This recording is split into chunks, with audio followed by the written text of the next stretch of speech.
Okay, we'll begin straight away. First of all, fire evacuation, no alarm scheduled for this evening, so if the alarm sounds, leave by the exits and go down the stairs, meet in the War Memorial Park. Next, to note that the open proceedings of the meeting are webcast. Next, to ask that mobiles are switched off or put on silent. Thank you. And apologies for absence. I've just received an apology from Councillor Bowyer, who has had an operation on her arm and shoulder. So we wish her well. No resignations or replacements. Any declarations, conflicts of interest? No.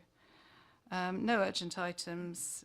So just to confirm that the minutes of the meeting held on the 15th of November are accurate. Agreed? That's for the Vice Chair to sign. Okay, so we've got a fairly quick agenda here.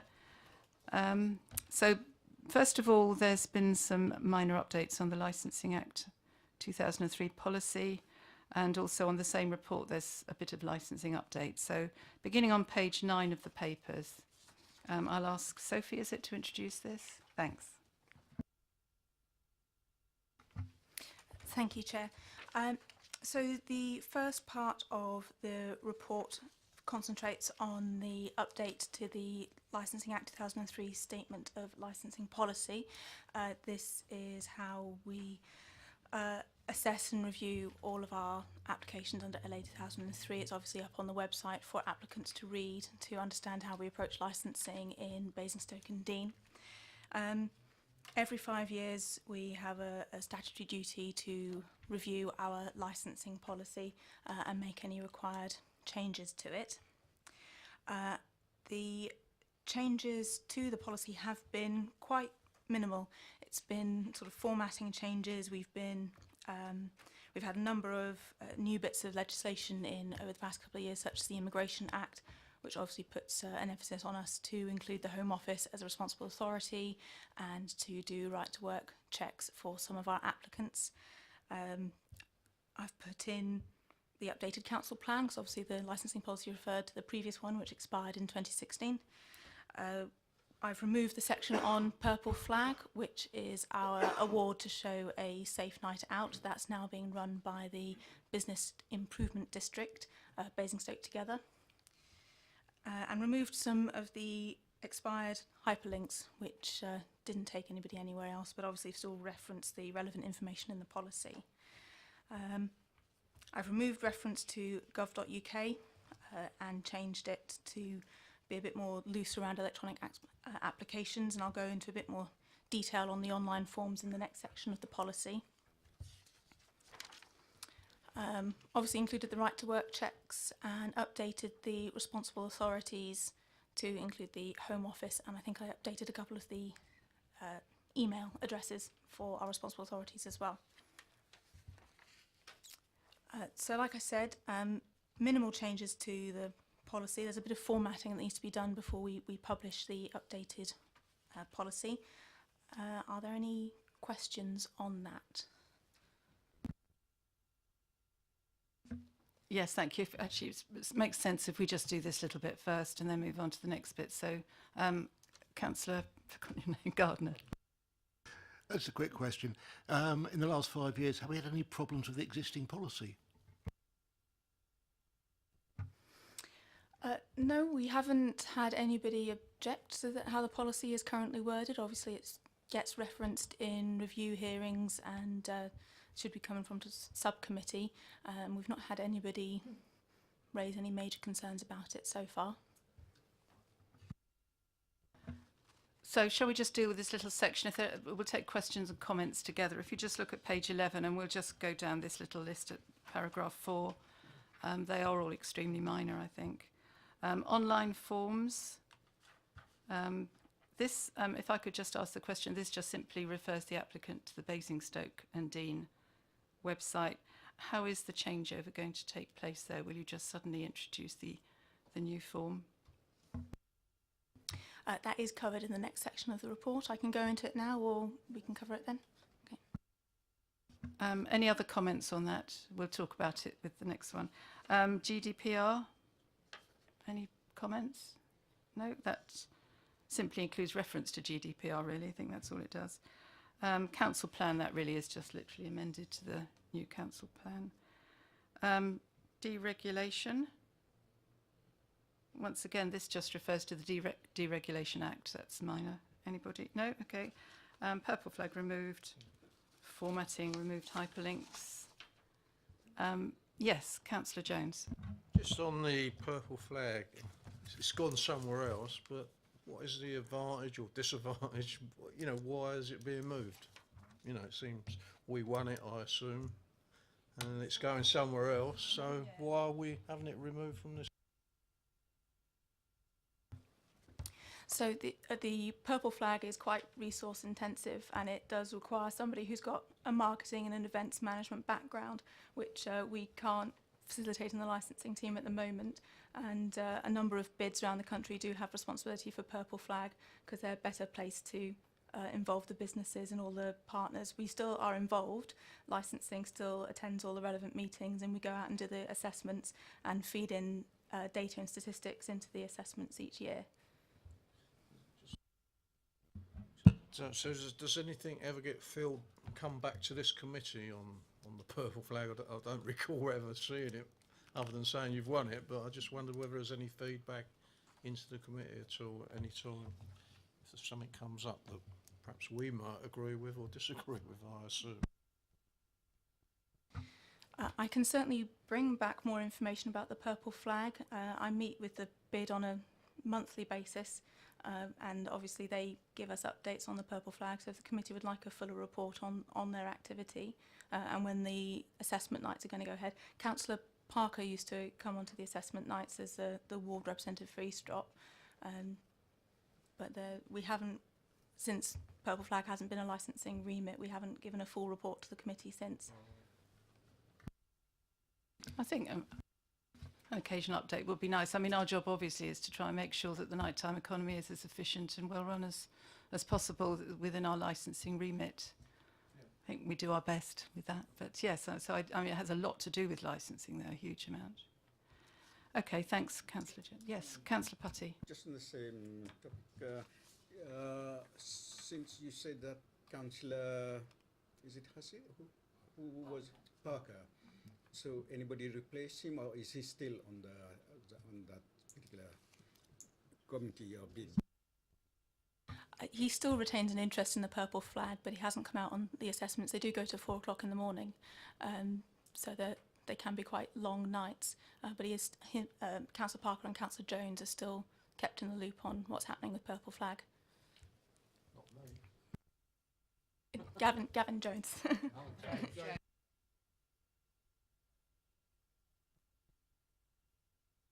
Just on that, it would be quite... Councillor Jones. Sorry, just on that, it would be quite interesting that perhaps someone from this committee or a couple from this, when you do it, get an invite, because we only get anecdotal evidence unless you're out there yourself during a Saturday night or wherever. Eh? I'm getting a little bit old now. Sort of 10 o'clock, I'm on my way home. We're still waiting for feedback from the most recent assessment from the ATCM, so once that comes back, I'm happy to bring a report to the next committee. Councillor Frankham.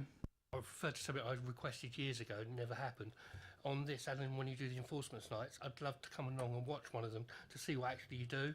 And I have asked for a number of years and never actually been invited to one. Obviously, we can't have the whole committee there because there'd be too many. But if there's one or two of us who'd like to come along, it would be useful if that could be put in place. I'd love it. I've been asking for about 10 or 15 years. I mean, that would be great. We're actually due some sort of a report on enforcement at some stage, aren't we? So, yeah, if we could include, well, whoever wants to, but obviously Councillor Frankham at least, it would be good to be involved. We'll watch that one. Okay, is that everything on purple flag? Just over the page, the right to work checks. I think as far as I can see, you've just added one sentence. Completing right to work checks in employees. If I were writing it, I think I'd put implementation of right to work checks on employees, but it's just a little English thing. Any comments on right to work checks? No. And finally, responsible authorities, as far as I can see, you've just added the Home Office to that. Okay. Well, that was easy. Thank you. So do you want to move on to the iDocs? Thanks.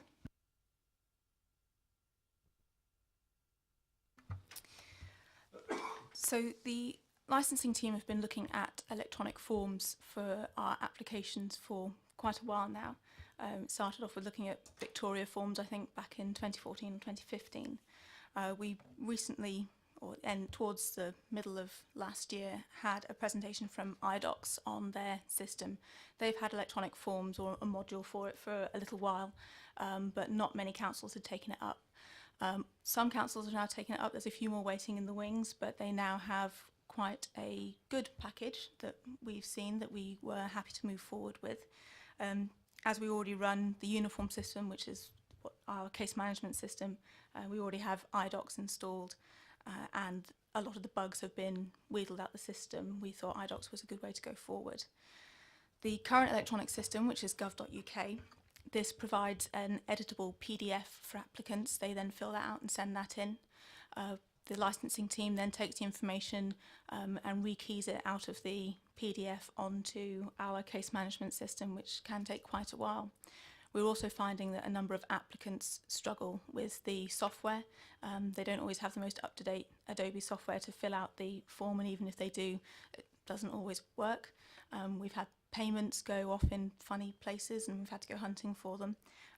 Basically, it hasn't been a smooth system, and whilst we have an obligation to provide an electronic submission for our applicants, it certainly hasn't taken any time or resource away from the licensing team to process them. The forms that are being considered are the taxi forms and the Licensing Act forms. So that covers quite a wide range. It's about 7 forms under licensing and then 10 under the taxi forms. These are what form the majority of our work. So new drivers, driver renewals, vehicle renewals, personal licence applications, temporary event notice applications, those are the ones we see the most of. The beauty of the iDocs system is that the applicant clicks on a link that is put up on our website. They're taken to a form that is held up in the iDocs cloud system. They fill in all of the relevant information there and they pay using that system as well, and they click submit. That information is then loaded directly into Uniform, and we are alerted to a new application. The licensing support officer goes in, validates the information, and then we move forward with anything else that we need to do, so any consultations, any checks of documentation or anything like that. It takes out quite a big chunk of rekeying, which is very resource heavy at the moment. Also, the iDocs forms can be set up to have an initial validation, so phone numbers can't be put in the wrong box, full email addresses can't be submitted, any gazetteers that don't exist in our district. So, for example, we can occasionally get TENs for premises that should be in Hart, which obviously we can't process. So a lot of false information there is going to be weeded out. So the information that we get is, for the most part, a valid application. There's obviously going to be legislation issues that we can't program into the forms to wheedle out, but hopefully it will take a lot of validating away from us and make it an automated system. The payment also gets automatically allocated to the correct uniform record, and whilst that doesn't sound like a big issue, at the moment we get a receipt email that comes through to us, and then we have to try and marry up the receipt with the application that's come in. If the applicant hasn't put the correct information on there, then we just have a payment for £37, which could be for any application that we've had in for a personal licence. So that cuts a lot of time out of the licensing officer's day. So those are the expected benefits, along with easier things like the customer has an easier journey. They can submit an application at any time. They can send in all their forms. They don't have to come into the council to give us anything hard copy. There's going to be less work for the contact centre to have to do, or for the reception staff to have to do, taking paperwork in, and we don't have to post as much out. So the applicant gets a copy of their application, we get a copy of their application, we're not having to send paperwork back and forth. So Councillor Taylor, you asked earlier about how we were going to change over from gov.uk to our online forms. We will send out a mail shot to all of our current LA 2003 licensees to let them know that we are moving towards our own online forms, and the plan is then, once we have the go live from the Digital Transformation Board, we'll take the gov.uk portal off of our website and put our application to the online forms on. So anybody who comes to our website as a matter of course to use gov.uk will find our portal instead, and just go through the same system, which will hopefully be a lot quicker for them and a lot easier than using gov.uk. At the moment, we get about 60% of our licensing act forms through electronically anyway. So for those who are already set up to do an electronic form, that won't be too much of a change. Obviously, there's going to have to be a bit of work with people who still insist to do it hard copy. Now, we still have to accept a hard copy application if it's valid and it's submitted correctly, but we will be doing some work and some communication with our licensees and with new applicants around online applications. There's going to have to be a bit more work around the taxi trade. Now, the intention with the taxi trade is to move towards nearly 100% using electronic forms. We've already drafted a mail shot to go out to our taxi trade next week to inform them of the upcoming change and to highlight some of the benefits of the taxi forms, and inviting them to a trade meeting which will be in March to have a demonstration of the forms. We're hoping to have the test system running by then for the taxi forms and to take them through that. Now, obviously not every taxi driver is going to have easy access to a computer, so we're going to make sure the public access computers in reception can use these forms, and they can use those to pay. And any people that have any further issues, we will be putting in 20-minute assistance appointments where they can book time with a licensing support officer to put all their information onto the electronic forms the first time, and after the first time it's much easier when they do it again. So we are going to help them as much as we can. Obviously, moving to 100% electronic forms makes our jobs a lot easier. Getting them to do their renewals via an email link is going to be much quicker for them. They won't have the issue of renewal paperwork going missing in the post, or us having to chase people and them saying, I never got any of my paperwork, or I sent it into you in the post and we've not received it. So we think this is going to be a much more secure, much speedier way for applicants to apply for their licence with us. So yes, that's where we are at the moment. Are there any questions on that? Questions or comments? Councillor Putty. Thank you, Chairman. Yes, I'm pleased to hear that there will be a 20 minutes assistance for those who are going to come in here and really require that. And the other bit that you said that I'd like to really to know, because you said about software. Because there is still problems by the look of it, by what you are saying. 60% are okay, but the 40% is still a big number that who needs, and also there are people who haven't got computers and so on. They have to come here to do it, you see. And the hard copy is received, that's fine, because PDF sometimes it's great. You can print it, fill it in, and bring the hard copy here. But there aren't that many people who have got means and really the way to really do those things. So how can we tackle these problems? We tend to find that the organisations that like to use hard copy are licensing solicitors and licensing agents, because yes, thank you, Councillor. We have already had correspondence with one of our more prolific licensing agents who's told us that he will not use our electronic system and he will continue to use hard copy and pay by cheque. So our experience so far is that it's not, our local community hall that's going to struggle, because they're already doing it electronically. It is our solicitors, no offence to our legal solicitors, and our licensing agents who like to use the hard copy. They like to send their own paperwork off to responsible authorities, and even their own internal process is that they have a support officer fill out the paperwork. It has to be printed, shown to their boss, signed off before they can send it to us, and obviously they can obviously get a copy of their license application with the electronic system, but they've already submitted it by the time that comes through, and that might not work with bigger organisations' processes. For anybody else that needs help, obviously, you know, anywhere you can get a public access computer, so at the library, around somebody else's house, then you can use it that way. Like I said, we still have to accept a hard copy form if somebody insists on submitting it that way. We can't refuse it. Legislation doesn't allow us to refuse a valid application. Councillor Jones. Just obviously, as a money-saving exercise, there is money you're saving on this. So in the future, will that reflect in the licensing costs and everything else? You know, so that bring it down in real.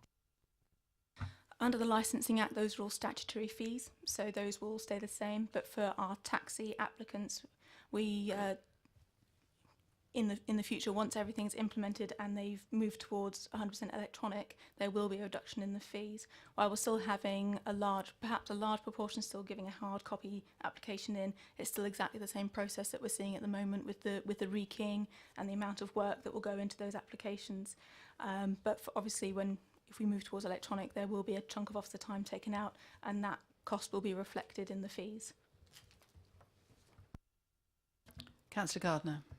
When you talk about reduction in the fees, we're offering a discount for people that do it online, which will encourage the others to go online as well. It's an option. I would be interested to see the taxi trade reaction to that, because they will then obviously say, well, for people who don't have computers, that is discriminating against them. So it's something that we're aware of that option, but we haven't fully bottomed out if we're going to use that as a tactic to try and sway them over, just because of the potential repercussions. We certainly don't want to feel like we're excluding anybody just because they're not willing or able to use a computer at the moment. But it is very much cost-based. So if it's costing us more to do a manual application than an electronic application, surely that would be a good argument to use. It's certainly one that we have under consideration. It might be the way we go down if we can manage the message to our taxi trade. So it's not, we've not discounted it. We're aware that that is an option we could take to try and persuade them to move over to electronic. Thanks, Sharon. I was just, from what you said, I was thinking, is there any possibility of sending a dummy copy to members so that we can see how easy or how difficult it is to fill in those forms? iDocs do have a test site that they use as a selling point, so we can forward some of those forms that you can have a look and see what it's like. Wonderful, that'd be nice. Yes, Councillor Robinson. Thank you, Chair. Do we know how many of our taxi drivers are VAT registered? Do we have any idea on that? Because as of the start of the new tax year, if you're VAT registered, you have to submit your VAT return online using the government system. No other system is acceptable. Now, if they can do that at VAT level, I don't see any reason why we can't take that initiative downwards and say, you know, if you're running this, you have got to submit it online. I think there are very, very few people, particularly around this area, that don't have access to a computer. Could you switch your microphone off? Yeah. I mean, I think we're not anticipating any great problem with the taxi drivers. I think most of them will do it anyway, that way.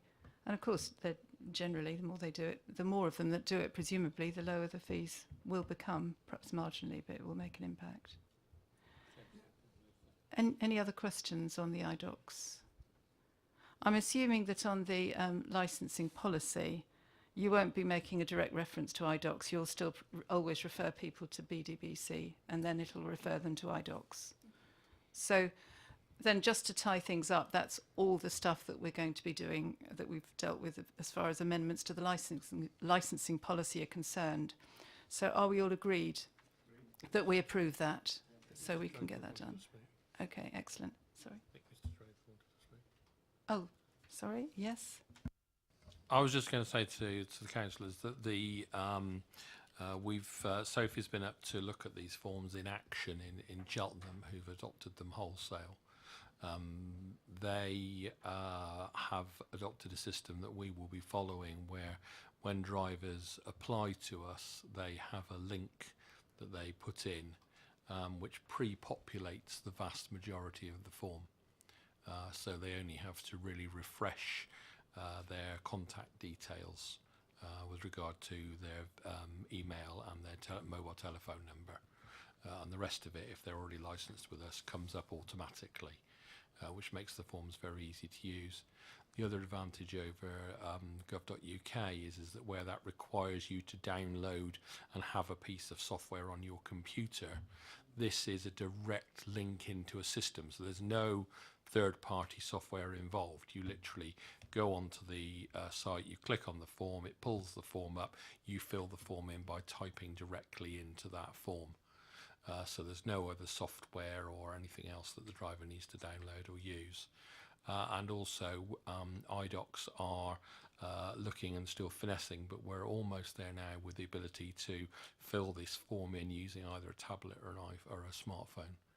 And since I challenge you to go out there and find a driver who doesn't own a smartphone, then this makes it even more accessible to a lot of our applicants. Thank you. I mean, that all sounds very progressive. Excellent. And I'm encouraged by the enthusiasm of the licensing team for it as well, because obviously you're the ones who are going to be dealing with it. So, yeah, excellent. Thank you for that. So I think there are probably, I counted 3 other items of news and changes that we've got, starting on page 13, paragraph 6, which I think Rob is going to tell us about, or is it Sophie? Well, whichever. Thank you. Yes, so the first item there at 6.1 is we now have access to the NR3 database. Now that's the national database of revoked and refused drivers. It's run by the National Anti-Fraud Network, NAFN, and it allows licensing team to check new applicants against this database. Now the information that we see if we have a match is just that a driver has been revoked or refused by another council, and which council that was. We then have to contact that council directly for information as to why an applicant has been refused or revoked in another area. And obviously we can upload our own information about revoked and refused drivers. There's currently 64 active local authorities using it, and NAFAN told me the other day they've got 173 waiting to fill out the correct paperwork to have access to it, so all the data sharing agreements. And as I state in there, it's we have to take everything into account when we have a new driver to make sure they're fit and proper, and obviously if they've been revoked or refused elsewhere, that is taken into assessment. But obviously it's someone as a whole, and each case on its own merits. We wouldn't just refuse based on the information on the NR3, but it's a much easier way to make sure that if an applicant tells us they've never been revoked or refused, that we can check to ensure that that is correct. Any questions on the NR3 database? Councillor Putty. Thanks, Chairman. How easy is it to get information from another authority, and how much of information do they give you? We would need to submit a data protection request on the other authority to find out why a driver was revoked or refused. So as much as they can release to us under the legislation. Councillor Jones. I think just because when someone applies for a new licence, you look at if they've got a criminal record, things like that, so that would automatically still go ahead, would it? Yes. Yeah. I'm just a little bit concerned if you're just reliant upon one issue, if they've been refused. Yeah, that's fine. Any more questions or comments? Councillor Frankham. I don't know if you saw the news article recently about drivers getting licensed that should across the country. I think they used Newcastle. Have you got any comment on that?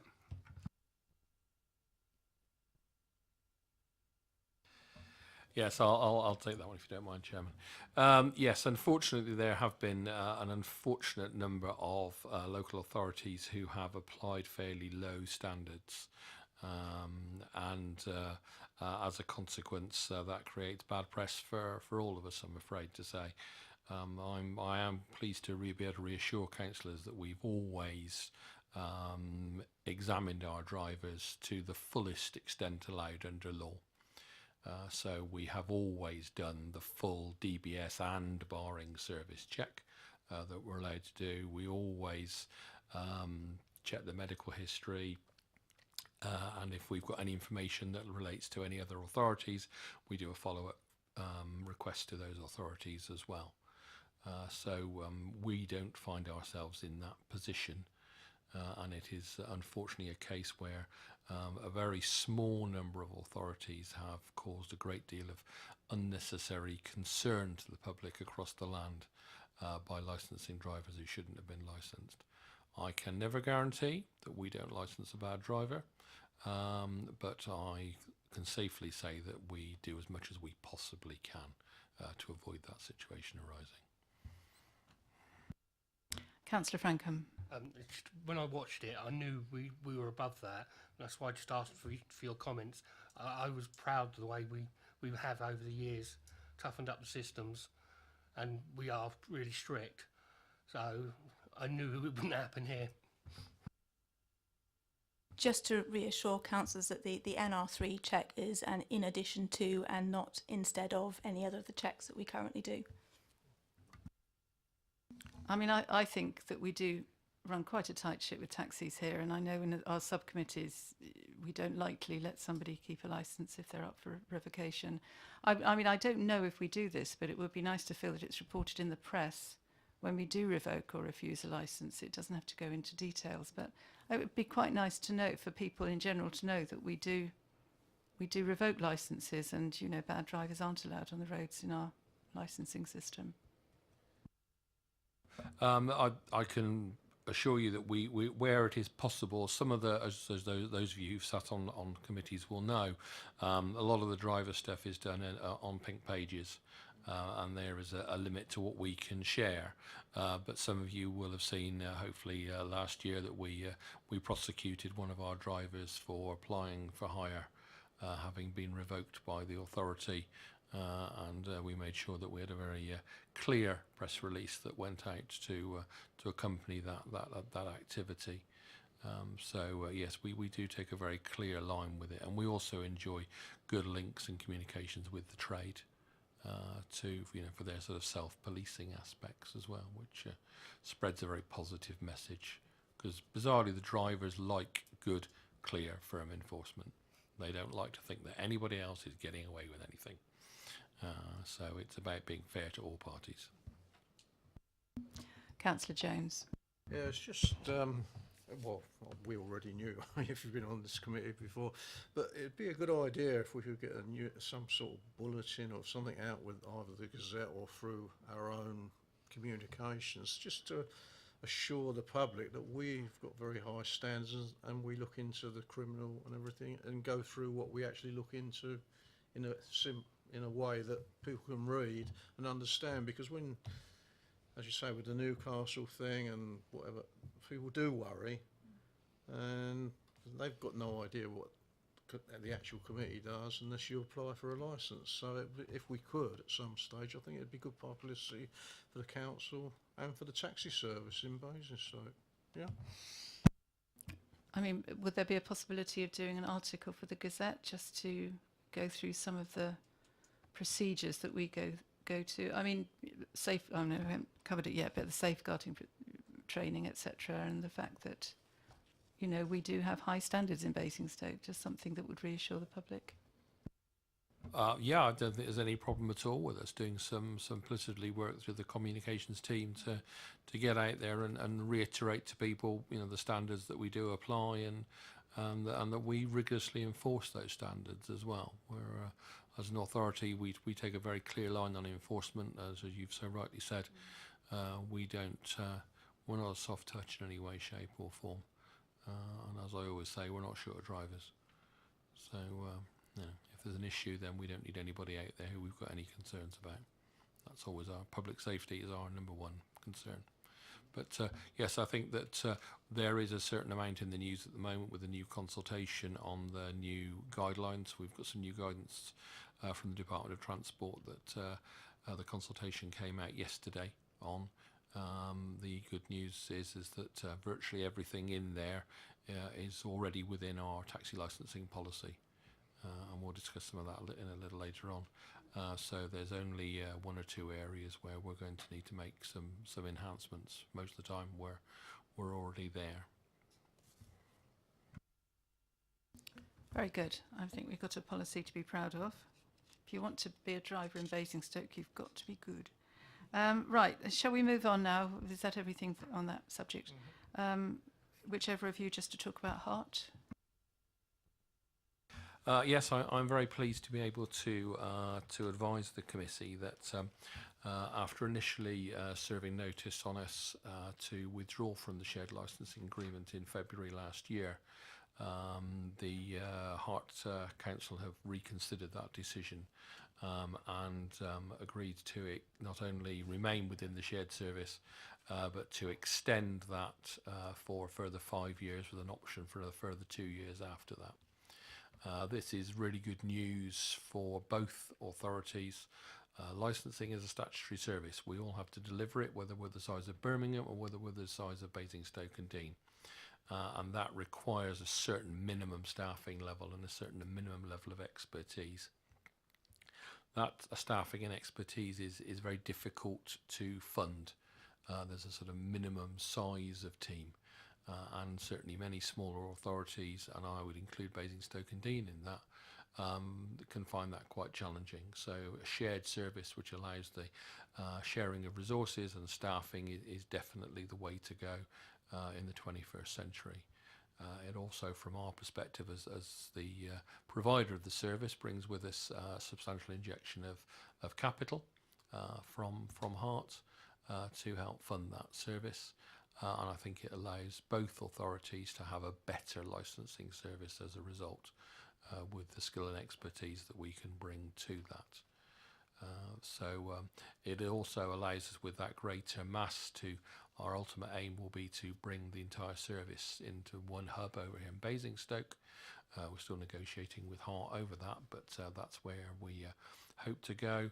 And that, along with developments like the electronic forms that Sophie's already talked about, will allow us to bring cost savings in, real cost savings in for both authorities, which will have financial benefits to the users of the service and also brings efficiency benefits as well. Thank you. Any questions or comments on the joint services? Yes, Councillor Putty. Thanks, Chairman. Yes, when we say shared services, is it a 50-50 split, or is it per capita that we're looking at, what Basingstoke and Deane has got and what Hart has got?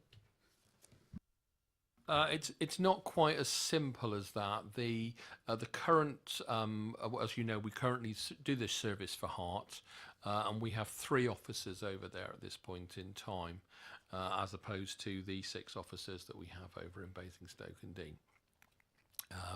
So we will be looking to bring those officers over here, and we'll probably look to bring some staff savings in as a result of that. So it's not a simple pro rata exercise. You can also look at the number of different licenses that are issued by each authority, the type of those, and the level of enforcement.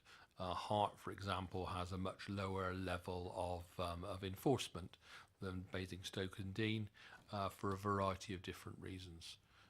So that the delivery of the service is different. It's not quite comparable, as it were. Any other questions or comments on that? No? It all sounds good. I mean, I like the idea of there being a hub in Basingstoke so you can get a sense of team and not having our officers toing and froing up to Fleet. Brilliant. Okay, thank you. So I think there's just one more thing now, which is, e-learning package. Yes, Sophie. Safeguarding is a pretty hot topic in taxi licensing. It has been for a little while, and New Forest District Council came out with an e-learning package about 2 years ago.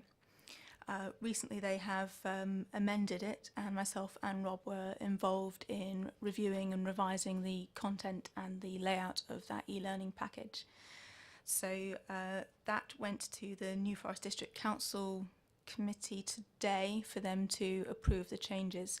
The first iteration that came out was quite complex, relied very heavily on legislation and quoting directly from the legislation, and I think it was felt quite widely that it was possibly not appropriate to put that in front of taxi drivers. They didn't need to know the in-depth legislation and legal terminology for a lot of the situations they could see under safeguarding. They just needed to know what they could be seeing and what they need to do about it. So Rob and I think that the revised package is simpler but covers all of the information that needs to be put across. Once they have approved the format of the new e-learning package, we will look to get that over here and include that in our training for our new and existing drivers, so that we are covering the safeguarding aspect. It won't just be the e-learning package. We will put together an information booklet for them to revise from before the e-learning assessment, which they need to pass and give us a certificate for, and then they will be given a sort of a crib sheet with all the relevant telephone numbers and information on for them to have in their vehicle should they see something that they need to report to either police or children's services or adult services. Any questions on that section? Yeah, could I ask a question?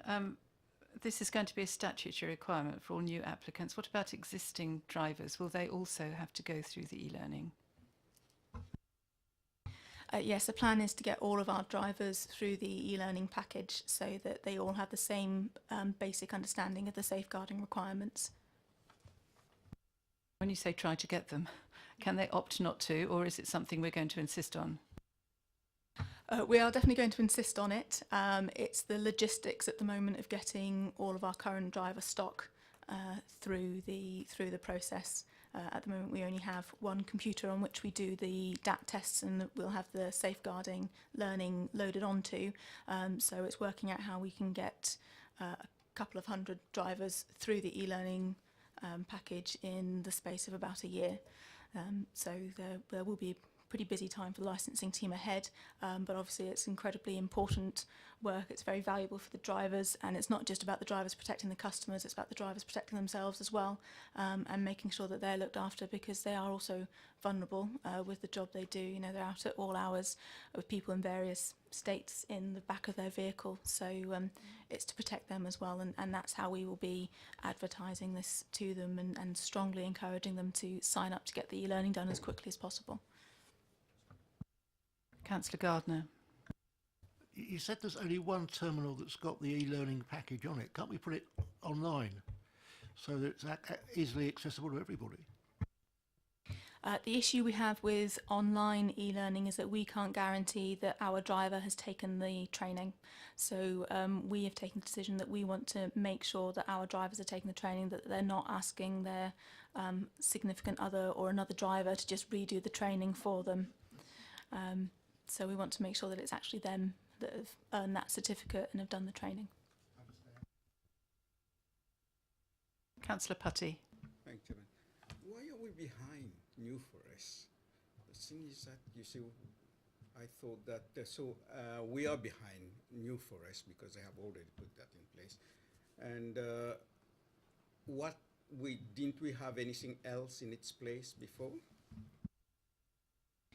At the moment there's a very, very small section in our policy about safeguarding, which obviously the drivers are aware of, and if they have any concerns they have been reporting either to us or to the police. New Forest did move pretty quickly because they have their chief exec is on the Hampshire Safeguarding Children's Board, so when it came up about having the intention is to have a Hampshire-wide e-learning package that every driver in Hampshire is doing, including Hampshire County Council drivers who have school contracts, so that if a driver from Hampshire County Council does the training with them and then comes to us to say, I've got the safeguarding training, then the training can be moved over to us as well, and we would accept, because we know the quality of the training that they've had. So New Forest put their hands up and said, we'll develop something first. Basically, I think they had the impetus because of their connection with the Children's Safeguarding Board. So that's why they've got something up already.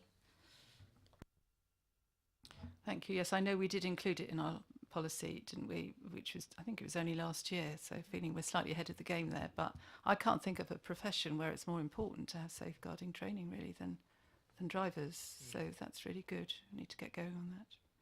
So you're saying though that there isn't anything at the moment that we've suggested for them to do. This is the first really. So about 2.5 years ago, we did have Bernardo's come in and do night watch training or presentation for our drivers. A number of our drivers and our licensed premises were invited along to that. It was a voluntary thing, so there wasn't a huge turnout, but we then did have the night watch information, and Bernardo's information was distributed to drivers at the time, so they were made aware of the possibility. But this is the first training we're going to have in place, mandatory training. oh, excellent. So when we do our article in the Gazette, we can make sure that people know that they're going to be doing safeguarding training, which would be excellent. Thank you. And a little heads up, you'll have your opportunity to have a little bit more safeguarding training in your taxi committee training when I do it later in the year, because the new requirements from the Department of Transport insist that you too, as people who are sitting on licensing committees, are also more aware of your safeguarding. So you might even have the opportunity to have a little romp through the New Forest test yourselves. Yeah, we're looking at a variety of different methods to allow us to deliver it to our existing drivers in a far greater number. One of those may be working with the college in town to use one of their computer suites on a couple of evenings where we can put 20 or 30 drivers through at the same time as a means of sort of speeding up the process. I know that certainly some of our larger private hire operators are keen to work with us to support that as well. So that's definitely a way forward for us. Yeah, it's just a question of catching up, if you like. Once we've got everybody done, then we can tick over steadily. Councillor Putty. Thank you, Chairman. Chairman, I have already done safeguarding e-learning because I deal with charities who deals with children. So I have done through them the safeguarding. And also I was just going to bring that children's safeguarding, on standard board, I've got one of my colleague, Keith Bastin. He was one of the person involved because I gave him recommendation for it because he was in doing the Isle of Wight safeguarding side for the children, and he is also trained. But if we need some people, some input from people like Keith Bastin on standard board, he is a pretty good person really to contact to get some. Okay. Thank you very much. Are we finished with that one now? Councillor Gardner. On the subject of e-learning, are we using e-learning for any other of the licensing activities, such as premises? From a safeguarding point of view, no, the premises themselves have a responsibility to do their own safeguarding. If we're looking at hotels and pubs and clubs, now we do feed into Pub Watch and speak to our licensees about relevant training. There is a lot out there on the internet, such as the Night Watch I've already mentioned, WAVE, which is training that was brought in by Met licensing police officers. So we do have those discussions, and Pub Watch themselves have brought out safeguarding advice. So whilst we don't provide any training, we do signpost our licensees to the training that's available for them and their staff members. but we don't have any evidence that they've actually done the training. When our officers are out enforcing, one of the things they look at is the training diaries for staff members. So one of the things we do look for is safeguarding training on those areas. And again, if we find none or we find limited, then we do provide advice. Thank you very much, and thank you for those updates. All duly noted. Yes, thank you. Okay, so if we just go to page 99, there's a few categories where the fees have to be increased. Over to one of you. That'll be me then, Chair. Yes, if you just have a little look over on to, I don't think we are, page 102. It just, we last time I saw you, we talked about the fees and charges for predominantly the taxi licensing. We don't have any facility to change the fees and charges for premises or gambling. Those are set by statutory level and haven't changed since they were introduced. Just let that hang for a second. But we do have a number of services that we provide ourselves. So what you have here is the recommendation that these are changed by the 3%, which has been recommended by the audit commission, committee within the authority. So it's just really there to keep pace with inflation and increasing generally in council costs. Of those, the only ones that are going to make a substantial change possibly are the street trading, where we have some, and tables and chairs. We don't have any sex establishments. We have a handful of scrap metal, and we don't have any zoos. So I've highlighted the two fees that are now set at what I call a proper recovery level, which is the replacement badge or consent for both the street trading and the scrap metal, which were previously set at a rather generous level, shall we say, as in generous to our customers rather than the authority. Any questions or comments on the Councillor Frankham? I did ask in the past, as it's an Excel spreadsheet, an extra column with a percentage change in it just makes it easier to scan down to see if there's any really high number rather than sitting calculating through each line to make sure it's not. I think it's all 3%. Yeah, they are, but not all of them. The ones he's highlighted aren't. Yeah, I just echo the Chair's point that they're all 3% apart from the two that I've highlighted. They're 3% to the nearest round pound.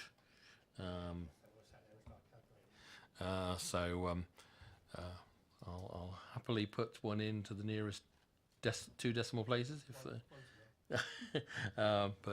Yeah, they're all there to the nearest pound, nearest round pound. Okay, all okay. Are we happy with that? Yes, thank you. Okay, very good. Finally, almost finally, the work programme coming up. Who's going to do that for us? What's coming onto our agendas this year? Rob. Okay, so we're having a sort of a bit of a lull year this year, which is quite nice with regard to policies. We've got the taxi one through last year. This year we've obviously got the LEO3 one, which on one level is quite a big policy, but actually because we're not making any significant changes to it, we will move that one swiftly through. And then we may have some little bits of stuff to do with the taxi policy, as I mentioned earlier, if we've got some areas that we do need to incorporate to wrap up some of the statutory changes. So we'll be coming back to you perhaps for some light touch stuff there. Other than that, it's fairly quiet. What I would say to you is that with progression for the shared services, we will be seeing more shared policies, where the policy for Basingstoke and Dean and the policy for Hart are as close as they can be. Doesn't mean to say they're identical, For example, you here will continue to have a black cab fleet for your Hackney carriages. Obviously over in Hart, they don't have a black cab fleet for Hackney carriages. So the taxi policy will represent that difference. There will be differences in fees, for example, though those will iron out as we harmonise process.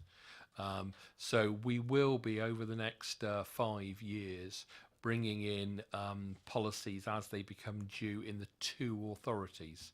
So you may see policies coming in that perhaps for you wouldn't necessarily be due, but are due over in Hart, where the benefit is that we harmonise those policies in to make it much more straightforward and efficient for the licensing team to deliver those services across the two authorities.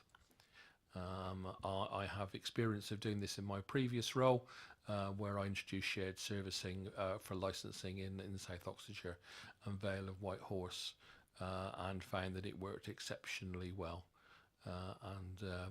In the end, we were doing joint training for both sets of councillors at the same time, which again obviously offers an efficiency benefit for you in Basingstoke and Dean and for Hart. If you've got any queries or concerns about that, please don't hesitate to come and speak to me. I'm the lead officer for the Shared Services project, and hopefully I can allay your concerns. But having been here before, I can safely say that it does and can work very well for all parties. Councillor Jones. I've just got 2 items. One that's just been brought up. I do have concerns because, as far as I'm concerned, this is Basingstoke and Dean. We work at a level, and I'm afraid to say, perhaps I shouldn't, but I will.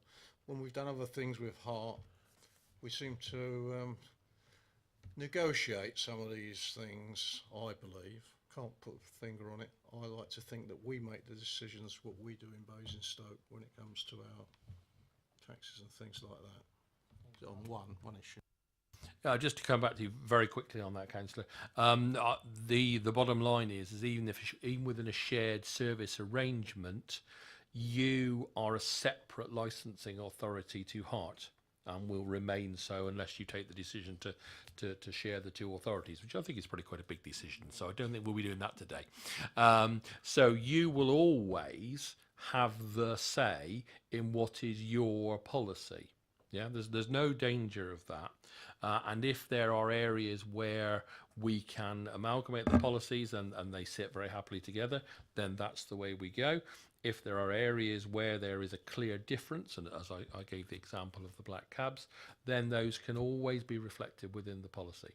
And there is never a situation where any authority would wish to use a rather colloquial expression, but dumb down, because the primary function, our statutory function as licensing authority, is public safety.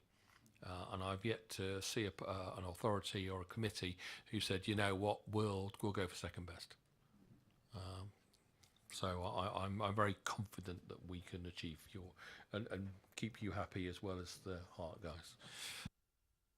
Another issue is a number of years ago, I don't know how many, 4 or 5, we was looking at taxi ranks, if you recall, or where taxis can pull up and things like that.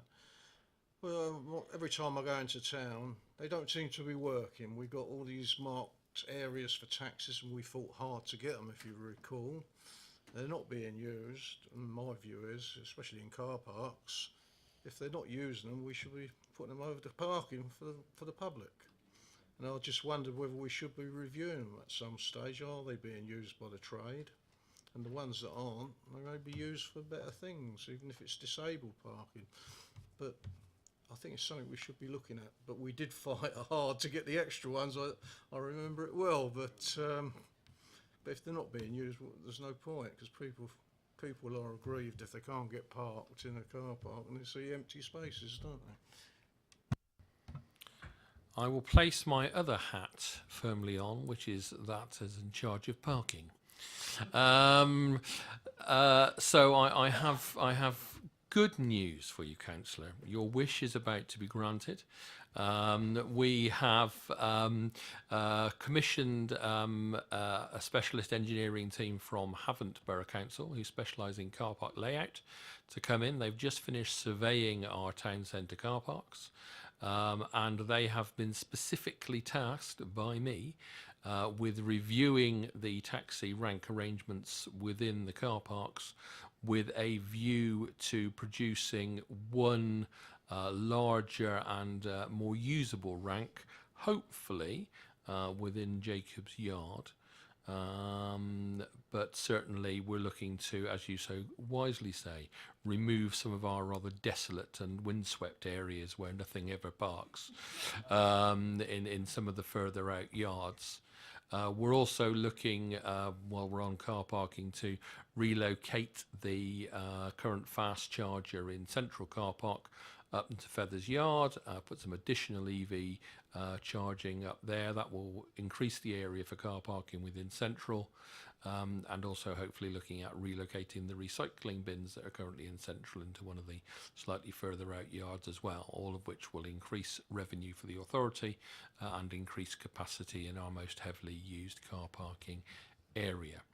I'm also looking at the possibility of installing a taxi-only rapid charger in the again slightly desolate and underused taxi rank at the back of the Malls, down by the bus station there, because it is literally 3 paces from a 415 volt supply. That's something I'm having costed at the moment. But again, promotion of electric vehicles within the trade, reducing pollution, and offering drivers more flexibility. Excellent, sounds good. Councillor Frankham. It's not technically licensed, but as you said, you're in charge of parking. I think you call it Churchill Way East car park. There's over 100 bays and no disabled bays. I thought with that amount of parking, there should be at least some disabled bays. I had a very distressed woman have a real go at me in them because there were no disabled bays. So I'd just like to make that comment to you now that it was a few years ago that I had a woman have quite a go at me in the middle of the car park. Shall we just say duly noted? Yeah. You've said it now. Yeah. Any other comments on the work programme? Could I just say that I think it was a couple of committees ago we were promised a report regarding enforcements. So will that be forthcoming soon, or have we had it? Have I missed it? I don't think I have. I think it was about 2 committees ago. Enforcement within regards to the activities, or yeah, I mean Sophie and the team have been out doing some nighttime enforcement, and obviously the daytime. I'm more than happy to report on the volumes of work that were coming through. Yeah, sorry, but that's easily achieved. I mean, that would be good. We used to regularly get updates on what's going on and what sort of enforcements have been necessary and how you've pulled them over and blah, blah, blah. So it is interesting just to be up to date with how we're keeping our standards up. And the other thing is the joint training for subcommittees. Will that start this year with Hart? Well, those of you who had the pleasure of me of doing some training last year, generally it was fairly well received. I'm thank you. Well, you get an opportunity to repeat that if you wish, or you can pay £2,000 and have Jim Button.